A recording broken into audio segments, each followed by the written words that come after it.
Community, that's a very interesting subject and question for Kenya, particularly for the kind of research that I do. Simply because, as I said earlier, many rural communities have been left at the hands of women.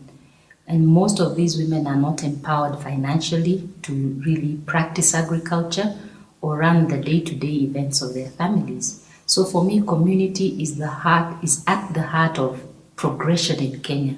Without those rural communities being empowered through families and women, it's very, very difficult for us in Kenya to achieve progress or development.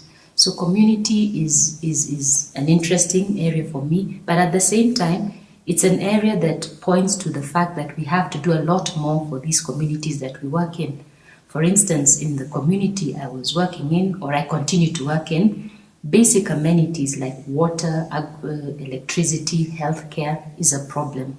There are challenges for these mothers. For instance, in one particular case, I noticed that mothers in this community tend to have, average 6 children, not because they really want to have 6 children, but the healthcare provision for these mothers is very, very poor. So by centering more on communities like the one I research in, is bringing to the attention of the central government the need to have policies that work for these areas. SAR speaks to the subject of community in this sense that there are various departments running this particular center.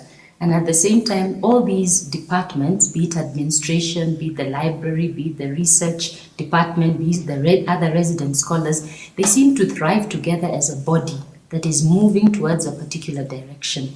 And so coming here, that was something that struck me immediately, that we are here different scholars from different communities of research, having different aspirations, but at the same time we speak to each other in different conversations, but conversations that make sense towards our work. And so at SAR, in terms of academic, there's been that progression for me. But at another level, it's important to emphasize here that it's difficult in Africa, especially for an African woman in academia, to get space to go and do her work and concentrate on her work. And coming here, I have been able to get that space, but at the same time, I've been able to reflect as to what I have done in Africa and where I think going forward is for me when I go back in Africa. So I call SAR a monastery of sorts. Monastery in the sense that I've been able to reflect on myself, my work, and exactly where I want the future of my project to be. So it's been, as it were, a blessings of sort.